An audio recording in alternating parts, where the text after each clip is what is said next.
তাহলে মুখ্যমন্ত্রী গোল্লা পাবেন না তার দপ্তরকে দিয়ে কাজ করে, তার সরকারকে দিয়ে কাজ না করতে করাতে পারার জন্যে? বহুবার আপনি এসেছেন। বহুবার এসেছি বিচারপতি হিসেবে। হ্যাঁ, হ্যাঁ, এবার সার্কিট বেঞ্চে।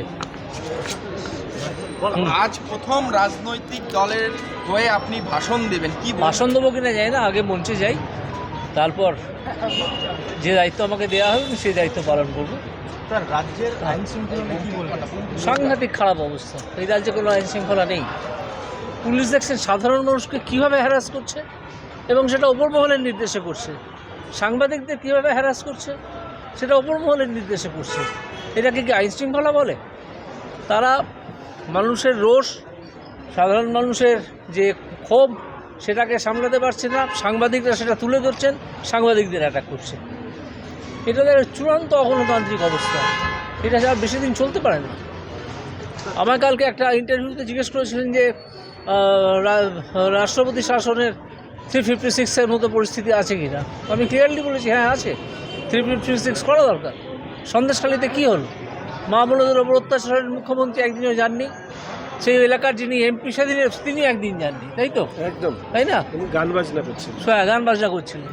এটা কি মনে হয় রাজ্যের মুখ্যমন্ত্রী রাজ্য চালাতে সম্পূর্ণভাবে ব্যর্থ? গোল্লা পাবেন আমার হাতে, গোল্লা, বিগ জিরো। 24-এর নির্বাচনে কত সিট পেতে পারে বিজেপি? সেটা আমি ওটা সেফোলজিস্ট হিসাব করবেন, আমি সেই দায়িত্বে নেই। বাংলায় কেমন পেতে পারে? 42-এ? সেটাই বলছি, 42-এ বাংলার কথাটাই বলছি। আমি বলতে পারবো না, এটা সেফোলজিস্টরা হিসাব করে বলবেন, আপনারা তখন বুঝে নেবেন। আপনাদেরই তো সেফোলজিস্ট তো আপনাদেরই থাকে। কেমন হতে পারে, ফল কেমন হতে পারে? আমার ধারণা নির্বাচন যদি অবাধ হয় এবং রিগিংটাকে যদি আটকানো যায়, তাহলে অসম্ভব ভালো রেজাল্ট হবে। তৃণমূল এমনকি মুছেও যেতে পারে। তমলুকে আপনার নামে তমলুকে আমি জানাচ্ছি কিনা এখনও তা ঠিক নেই। যখন আমার দল আমাকে বলবে যে এই জায়গায় গিয়ে তোমায় দাঁড়াতে হবে বা তোমায় দাঁড়াতে হবে না, তুমি অন্য কাজ করো, যা বলবে সেই অনুযায়ী কাজ করো। রাজ্যের হয়ে প্রধানমন্ত্রীর কাছে কিছু বলার রয়েছে না, সে সুযোগ বা পরিসর হয়তো পাওয়া যাবে না। যদি পাওয়া যায় তাহলে আমি নিশ্চয়ই করব।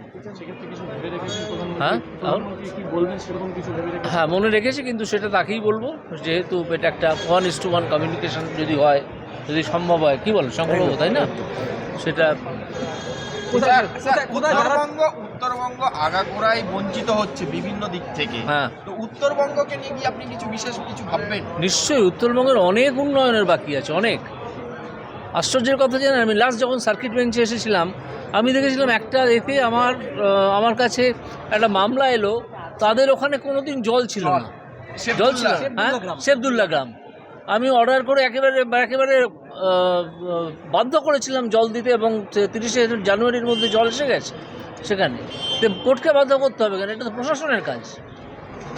শেবদুল্লার মতো অনেক গ্রাম এখানে রয়েছে, তারা কিন্তু জল পাচ্ছে না। কেন পাবে না? আমার প্রশ্ন তো সেটাই। তাহলে মুখ্যমন্ত্রী গোল্লা পাবেন না তার দপ্তরকে দিয়ে কাজ করে, তার সরকারকে দিয়ে কাজ না করতে করাতে পারার জন্যে?